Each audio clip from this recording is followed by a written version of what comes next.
Hello everyone, आज हम करेंगे क्लास 8th की जो आपकी हिंदी की बुक है मल्हार, उसका चैप्टर नंबर 3 एक आशीर्वाद। एक कविता है ये। जा तेरे स्वपन बड़े हो, भावना की गोद से उतरकर जल्द पृथ्वी पर चलना सीखे। तो यहाँ पर जो कवि है वो आशीर्वाद दे रहा है बच्चों को एक, कि जा और तेरे सपने जो है बड़े होने चाहिए। तो सिर्फ अपने बारे में नहीं, समाज के बारे में, देश के बारे में भी सोचें। भावना की गोद से उतरकर जल्द पृथ्वी पर चलना सीखे। यहाँ पर कवि कहते हैं कि सिर्फ सपनों में वो चीज़ें नहीं सोचनी है, या फिर सिर्फ सोच में उन सबको नहीं रखना है, बल्कि उनको धरातल पर लेकर आना है, उनको सच्चाई में लेकर आना है, उनको यथार्थ में उनको पूरा करना है।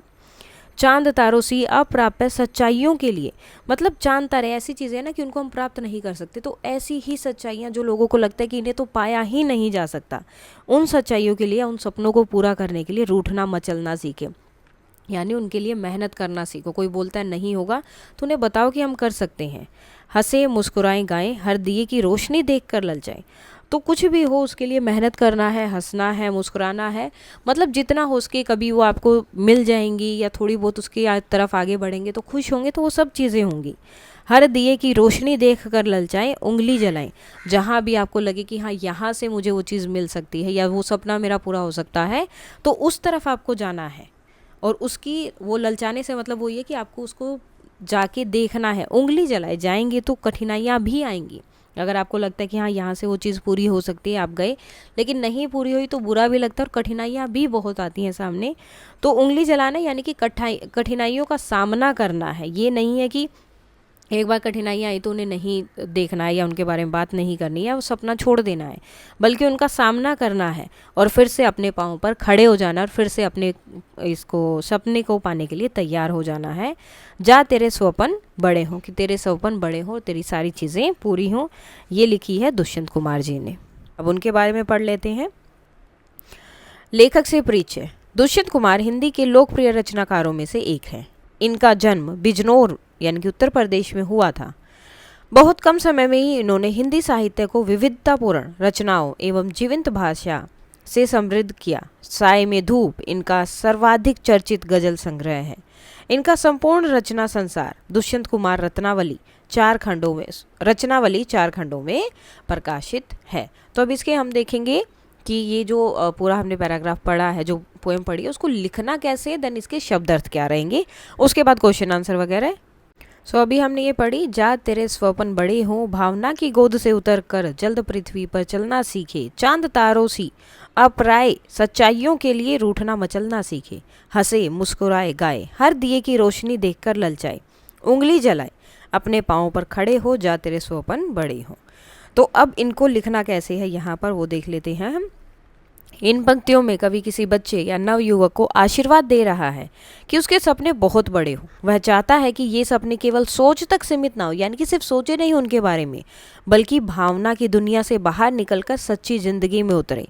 जैसे छोटा बच्चा धीरे धीरे चलना सीखता है, वैसे ही यह व्यक्ति भी अपने सपनों को हकीकत में बदलना सीखे। कवि यह भी चाहता है कि जब कोई सपना पूरा ना हो तो वह रूठे मचले और कोशिश करता रहे, उसे हर दिए की रोशनी अच्छी लगे। भले ही उंगली जल जाए यानी कठिनाइयाँ आए, फिर भी वह अपनी कोशिश न छोड़े और खुद पर भरोसा करे। आखिर में कवि फिर से आशीर्वाद देता है कि उसके सपने बड़े हों और वे पूरे हों। इसके बाद आपकी शब्दार्थ देख लेते हैं। शब्दार्थ है यहाँ पर स्वपन सपना, भावना मन की कोमल और सच्ची सोच या भावना, पृथ्वी धरती, अप्राय जिसे पाना मुश्किल हो, अप्राप्य जिसे पाना मुश्किल हो, सच्चाइयाँ सच बातें या हकीकत, रूठना नाराज होना, मचलना जिद करना या कुछ पाने की इच्छा, दिया मिट्टी का छोटा दीपक, रोशनी प्रकाश या उजाला, ललचाना किसी चीज़ को पाने की इच्छा करना, उंगली जलाई कुछ सीखने के प्रयास में गलती करना, अपने पाँव पर खड़ा होना, आत्मनिर्भर बनना, गाएं गीत गाना या प्रसन्नता प्रकट करना, मुस्कुराना हल्की सी हंसी के साथ खुशी दिखाना। तो अब इसके हम क्वेश्चन आंसर बाकी का जो पार्ट है वो कर लेते हैं। सबसे पहले आते हैं पार्ट से, मेरी समझ से। निम्नलिखित प्रश्नों के उपयुक्त उत्तर के सम्मुख तारा बनाना है। कुछ प्रश्नों के एक से अधिक उत्तर भी हो सकते हैं। कविता में किसे संबोधित किया, तो किसे है, बच्चों को। कविता में कवि एक बच्चे को संबोधित कर आशीर्वाद दे रहे हैं कि उसके सपने बड़े हो, वह सीखे मचले और अपने पैरों पर खड़ा हो। यह सब बातें बच्चों से संबंधित हैं। तेरे स्वप्न बड़े हो, पंक्ति में स्वप्न से क्या आशय है, आकांक्षाएं और रुचियां रखना। बड़े लक्ष्य निर्धारित करना, हाँ, स्वप्न का मतलब केवल कल्पना करना नहीं, बल्कि ऐसे सपने जो जीवन में कुछ प्रेरणा पाने की प्रेरणा दे। कवि कहता है कि बच्चा बड़े सपने देखे और उन्हें पूरा करने की कोशिश करे, यानी लक्ष्य तय करे और आगे बढ़े। उंगली जलाए पंक्ति में उंगली जलाने का भाव क्या है? चुनौतियों को स्वीकार करना, कष्टों से नहीं घबराना। दिए की ओर आकर्षित होकर उंगली जलाना प्रतीक है कि जब कोई बच्चा किसी चीज़ को सीखने या पाने की कोशिश करता है तो वह गलती कर सकता है, चोट खा सकता है, पर यह अनुभव उसे मजबूत बनाता है। इससे आशय है कि जीवन की कठिनाइयों से डरना नहीं चाहिए। अपने पांव पर खड़ा हो पंक्ति में क्या आशय है? कठिनाइयों का सामना करना और आत्मनिर्भर होना। अपने पांव पर खड़ा हो का अर्थ है स्वावलंबी बनना, दूसरों पर निर्भर न रहकर खुद अपने बलबूते आगे बढ़ना। साथ ही जीवन में आने वाली चुनौतियों से साहसपूर्वक जूझना भी इसका निहित अर्थ है। हो सकता है कि आपके समूह में साथियों ने अलग अलग उत्तर चुने हों। अपने साथियों से चर्चा कीजिए कि आपने ये उत्तर ही क्यों चुने। मैंने ये उत्तर इसलिए चुने क्योंकि मुझे कविता की पंक्तियों से यही अर्थ समझ में आया।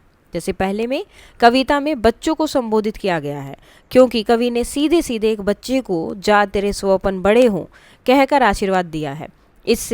इसमें बच्चे की सीखने की उम्र, जिद करना, रोशनी से ललचाना जैसी बातें कही गई हैं जो छोटे बच्चों से जुड़ी होती हैं। सेकंड, स्वप्न का मतलब आकांक्षा और लक्ष्य से है, क्योंकि यहाँ कविता केवल कल्पना की उड़ान की बात नहीं करती, बल्कि उन्हें सच में बदलने की बात कर रही है। कवि चाहता है कि बच्चा सपने देखे और उन्हें पाने के लिए मेहनत करे, इसलिए बड़े लक्ष्य निर्धारित करना भी सही उत्तर है। उंगली जलाना एक प्रतीक है जिससे यह दिखाना है कि सीखने की कोशिश में थोड़ी चोट या गलती हो सकती है, लेकिन उससे डरना नहीं चाहिए। इसलिए चुनौतियों को स्वीकार करना और कष्टों से नहीं घबराना सही लगता है। अपने पांवों पर खड़े होना आत्मनिर्भरता और कठिनाइयों का सामना करने का प्रतीक है। जब कोई अपने बलबूते पर जीवन जीना सीखता है तभी वह अपने पैरों पर खड़ा होता है। इसलिए मैंने इन दोनों विकल्पों को सही माना। मिलकर करें मिलान। कविता में से चुनकर कुछ पंक्तियां स्तंभ 1 में दी गई हैं। उन पंक्तियों का भाव और अर्थ स्तंभ 2 में है। पंक्तियों को उनके सही भाव या संदर्भों से मिलाना है। फर्स्ट है, भावना की गोद से उतरकर जल्द पृथ्वी पर चलना सीखे। तो भावनाओं में न बहकर वास्तविकता का सामना करना। हर दिए की रोशनी देखकर ललचाए, विविध ज्ञान के प्रति आकृष्ट होना और उसे पाने की ललक होना। चांद तारों सी अप्राप्य सच्चाइयों के लिए रूठना मचलना सीखना। असंभव से लगने वाले लक्ष्यों के लिए हट और प्रयास करना। हंसे मुस्कुराए गाएं, सपनों को आनंद और मुस्कुराहटों में बदले, कठिन परिस्थितियों में भी मनोबल बनाए रखें। पंक्तियों पर चर्चा। पाठ से सुनकर कुछ पंक्तियां नीचे दी गई हैं, इन्हें ध्यानपूर्वक पढ़िए और इन पर विचार कीजिए। आपको इनका क्या अर्थ समझ में आया? अपने विचार अपने समूह में साझा कीजिए और लिखिए। जा तेरे स्वप्न बड़े हों। इस पंक्ति में कवि किसी बच्चे या युवा को आशीर्वाद दे रहे हैं कि उसके सपने छोटे ना हो बल्कि बड़े और ऊंचे हों। ऐसे सपने जो उसकी सोच को ऊंचाई दें और जीवन को एक उद्देश्य दें। इसका अर्थ यह भी है कि हमें अपने जीवन में ऊंचे लक्ष्य रखने चाहिए और उन्हें पूरा करने की कोशिश करनी चाहिए। जल्द पृथ्वी पर चलना सीखे। इस पंक्ति का अर्थ है कि केवल कल्पनाओं और भावनाओं की दुनिया में रहना पर्याप्त नहीं है। हमें वास्तविक जीवन की जमीन पर आकर चलना यानी जीना सीखना चाहिए। इसका मतलब है कि हमें जीवन की सच्चाइयों को समझकर व्यवहारिक बनना चाहिए और यथार्थ का सामना करना चाहिए। चांद तारों सी अप्राप्य सच्चाइयों के लिए रूठना मचलना सीखे। इस पंक्ति में कवि यह कहना चाहते हैं कि हमें बड़ी और मुश्किल लगने वाली चीज़ों को पाने की जिद करनी चाहिए। जो सच्चाइयाँ दूर या असंभव लगती हैं उनके लिए भी मेहनत, कोशिश और लगन से आगे बढ़ना चाहिए। यदि संघर्ष हमें जीवन में आगे बढ़ने और सफलता पाने की दिशा में ले जाता है। अनुमान और कल्पना। अपने समूह में मिलकर चर्चा कीजिए। तो यहाँ पर सबके आंसर अलग अलग हो सकते हैं, क्योंकि कल्पना करनी है तो इमेजिनेशन सबकी अलग अलग हो सकती है, सबका अनुमान अलग अलग हो सकता है। कविता में सपनों के बड़े होने की बात की गई है। आपके अनुसार बड़े सपने कौन से हो सकते हैं और क्यों? मेरे अनुसार बड़े सपने वे होते हैं जो केवल हमारे लिए नहीं बल्कि समाज और देश के लिए भी उपयोगी हों। जैसे डॉक्टर बनकर बीमारों की सेवा करना, वैज्ञानिक बनकर नई खोजें करना जो दुनिया को बेहतर बनाए, शिक्षक बनकर बच्चों को अच्छा नागरिक बनाना, खिलाड़ी बनकर देश का नाम रोशन करना। बड़े सपने हमें मेहनत, लगन और अनुशासन के रास्ते पर चलने की प्रेरणा देते हैं। हर दिए की रोशनी देखकर ललचाएं, उंगली जलाएं। पंक्ति में ललक की बात की गई है। ललक के साथ और क्या क्या होना आवश्यक है और क्यों? सिर्फ इच्छा या ललक होना ही काफ़ी नहीं है, किसी भी लक्ष्य को पाने के लिए योजना बनाना, ताकि हमें पता होगी हमें कौन कौन से कदम उठाने हैं। निरंतर प्रयास करना बिना थके और बिना रुके, धैर्य और साहस रखना क्योंकि रास्ते में कई कठिनाइयाँ आती हैं, सही मार्गदर्शन सीखना ताकि हम गलतियों से सीख सकें और आगे बढ़ सकें। इन सब के बिना हमारा सपना अधूरा रह सकता है। कल्पना कीजिए आपका सपना ही आपका मित्र है, आपको उससे बातचीत करनी है तो क्या बात करेंगे? मैं अपने सपने से कहूँगा तू हमेशा मेरे साथ रहना, जब मैं थक जाऊँ तो मुझे हिम्मत देना, और जब मैं हार मानने लगूँ तो मुझे याद दिलाना कि तू मुझे कितना प्यारा है। तू मुझसे कभी दूर मत होना, मैं तुझे पाने के लिए हर कोशिश करूँगा और कभी हार नहीं मानूंगा। यदि आप किसी को आशीर्वाद देना चाहते हैं तो आप किसे और क्या आशीर्वाद देंगे और क्यों? मैं अपने छोटे भाई को आशीर्वाद देना चाहूँगा तो हमेशा सच्चा, मेहनती और आत्मनिर्भर बने।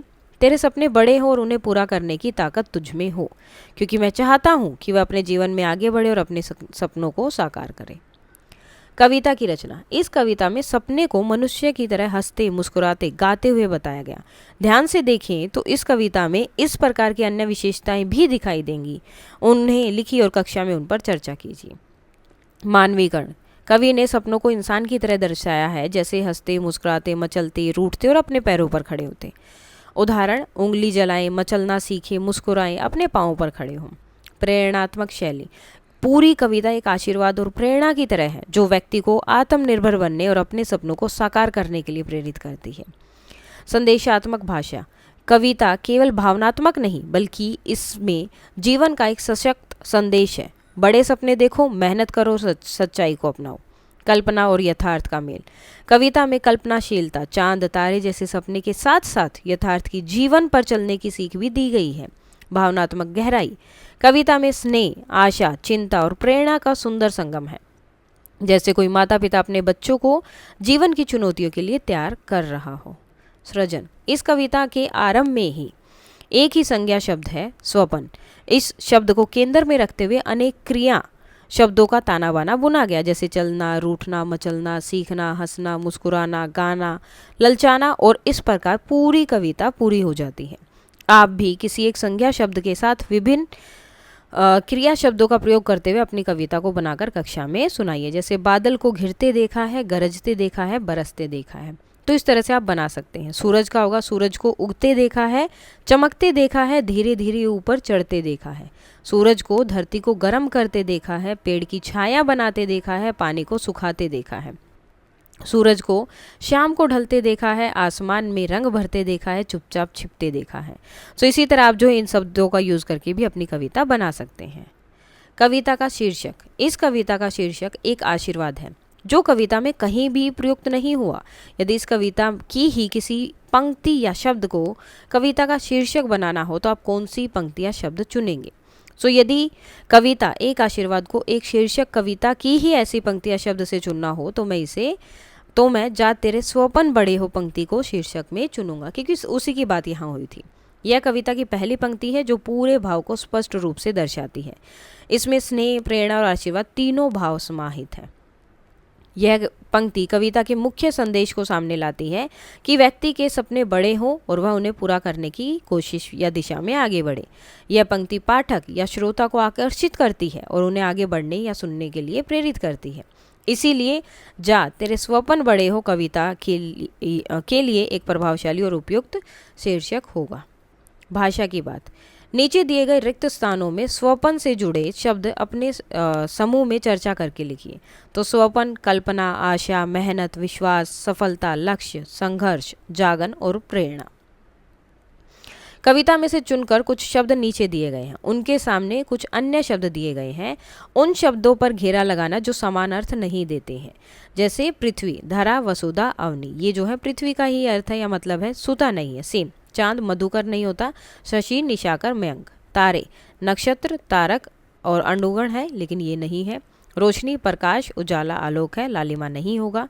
स्वपन, सपना, इच्छा, कल्पना। यथार्थ और सपने का कोई लेना देना नहीं है। दिया, दीन नहीं होगा। ज्योति, दीपक, प्रदीप। आना जाना।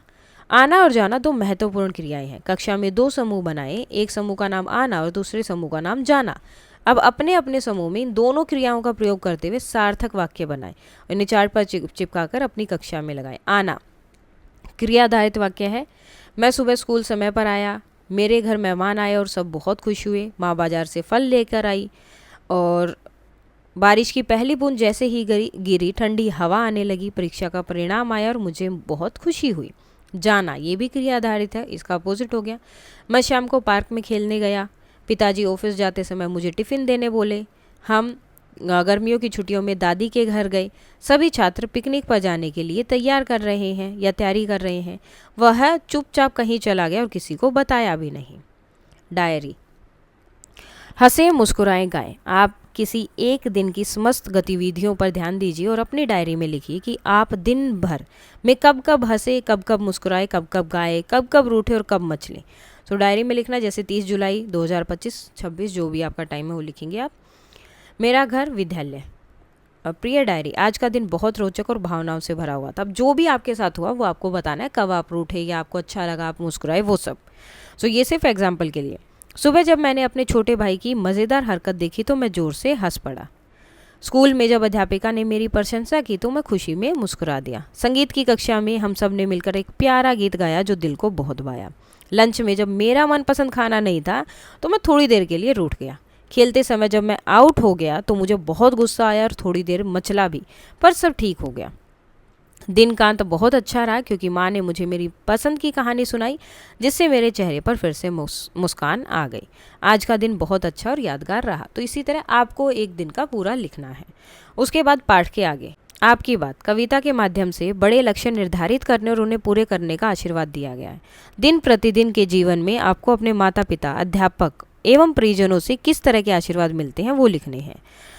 मुझे मेरे माता पिता, अध्यापक और परिजनों से निम्नलिखित प्रकार के आशीर्वाद मिलते हैं। ईश्वर करे तू खूब पढ़े और ऊंचाई तक पहुँचे, तू सदा सच्चाई के रास्ते पर चले, हर मुश्किल से लड़ने की ताकत तुझ में हो, तेरा मन पढ़ाई में लगे और तू सबका आदर करे, भगवान तुझे हर खुशी दे और तेरा आत्मविश्वास हमेशा बना रहे। ये सभी आशीर्वाद मुझे आत्मबल देते हैं और मेरे जीवन के लक्ष्यों को पाने की प्रेरणा भी प्रदान करते हैं। आप भी अपने से छोटों के प्रति किसी न किसी प्रकार की शुभेच्छा प्रकट करते होंगे, तो आप उनको क्या या किस तरह की आशीर्वाद देते हैं, शुभेच्छाएं देते हैं। तुम हमेशा खुश रहो, अपने सपनों को कभी छोटा मत समझना, पढ़ाई में मन लगाना, हमेशा अव्वल आना, जो भी चाहो उसमें सफलता जरूर मिले, हमेशा सच्चाई पर चलना और बड़ों का सम्मान करना। सपनों की बातें, आप क्या करना चाहते हैं और क्या पाना चाहते हैं उन्हें एक पर्ची में लिखें। पर्ची पर अपना नाम लिखना आवश्यक नहीं है। अपने अध्यापक द्वारा लाए गए डिब्बे में अपनी अपनी पर्ची डाल दें। अध्यापक एक एक करके इन पर्चियों में लिखे सपनों को पढ़कर सुनाएं। सभी विद्यार्थी अपने अपने सुझाव दें कि उन सपनों को पूरा करने के लिए क्या किया जा सकता है, जैसे कि कड़ी मेहनत करनी चाहिए, नियमित पढ़ाई और अनुशासन जरूरी है, कठिन विषयों जैसे विज्ञान और गणित की गहराई से समझ बनानी होगी, आत्मविश्वास बनाए रखना होगा, किस तरह से योजना बनानी होगी, लक्ष्य के अनुसार पढ़ाई का समय तय करना होगा, समय का सही प्रबंधन सीखना होगा, चरणबद्ध योजना बनानी होगी जैसे रोज का अध्ययन, साप्ताहिक लक्ष्य, मॉक टेस्ट आदि। लंबी परीक्षाएं जैसे नीट और यूपीएससी के लिए रणनीति बनानी होगी, किससे और किस प्रकार का सहयोग लिया जा सकता है। माता पिता से भावनात्मक और आर्थिक सहयोग, अध्यापकों से मार्गदर्शन और शंका समाधान, दोस्त साथियों से प्रेरणा, सहयोगात्मक अध्ययन, कोचिंग, पुस्तकालय, ऑनलाइन संसाधनों से शैक्षिक सहायता। लक्ष्य प्राप्ति में संभावित चुनौतियां कौन कौन सी हो सकती हैं? प्रतियोगिता और परीक्षा का दबाव, कभी कभी आत्मविश्वास में कमी आना, समय की कमी, थकावट और एकाग्रता की कमी, और असफलता के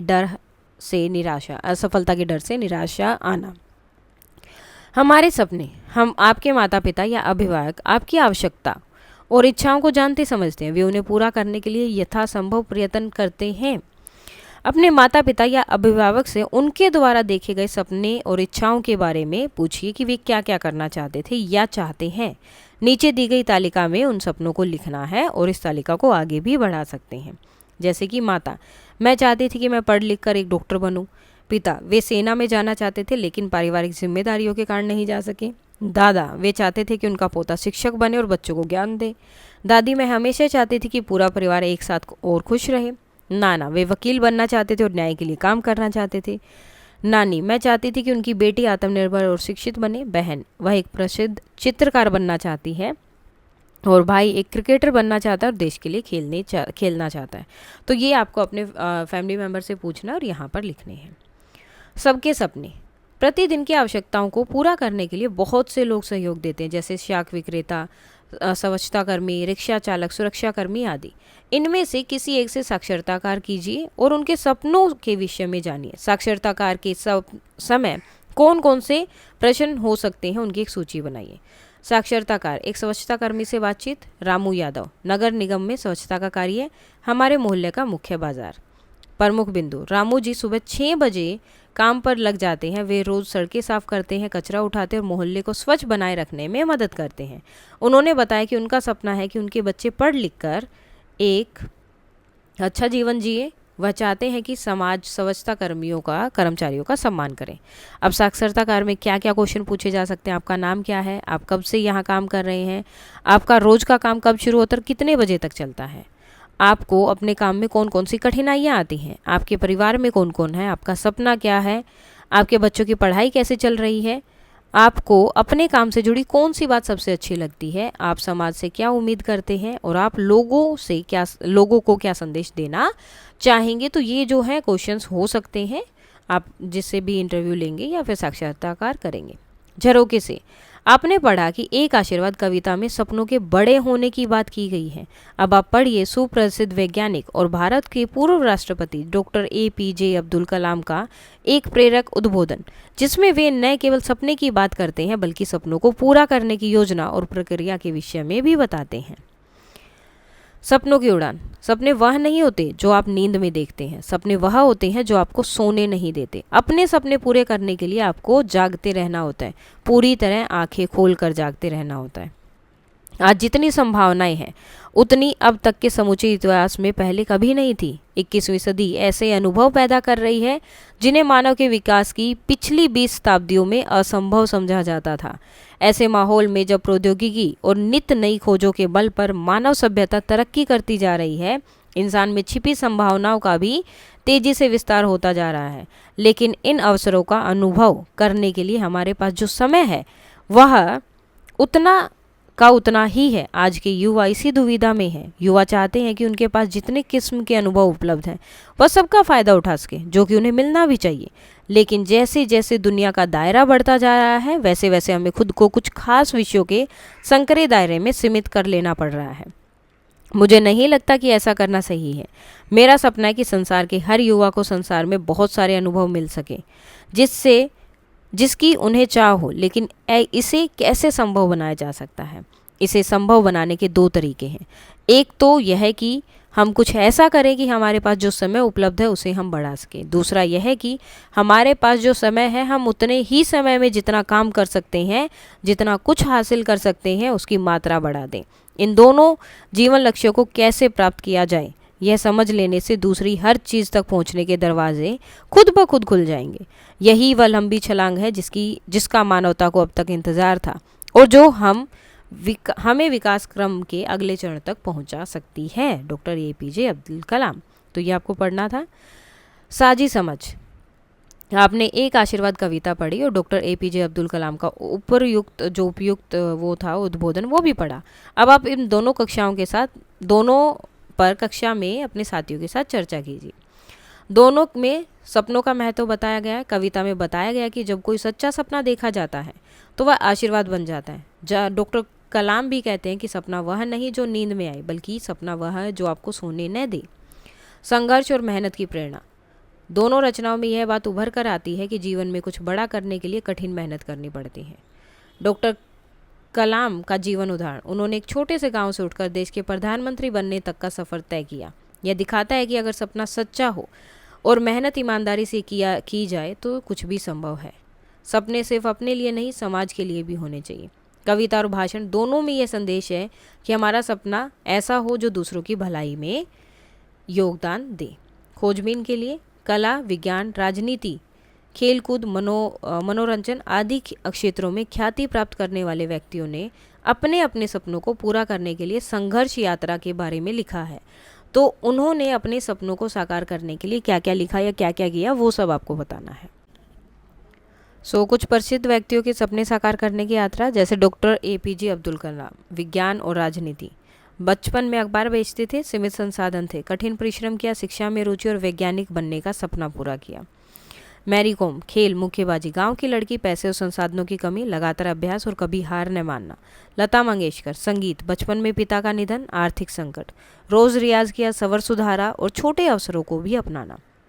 कल्पना चावला, अंतरिक्ष विज्ञान, छोटे शहर से थी, लड़की होने के कारण चुनौतियाँ, इंजीनियरिंग, पायलट की ट्रेनिंग और नासा तक का सफर। नरेंद्र मोदी, राजनीति, चाय बेचते थे, सीमित शिक्षा के अवसर थे, स्वयं शिक्षण किया, लोगों से जुड़े और निरंतर प्रयास। इस तरह से आप लिख सकते हैं, और कुछ लिखना है तो आपको, और इसके साथ आपका चैप्टर ये कंप्लीट हो जाती है पोयम। कोई डाउट है तो आप बता सकते हैं। That's all for today and please like, share and subscribe. Thank you.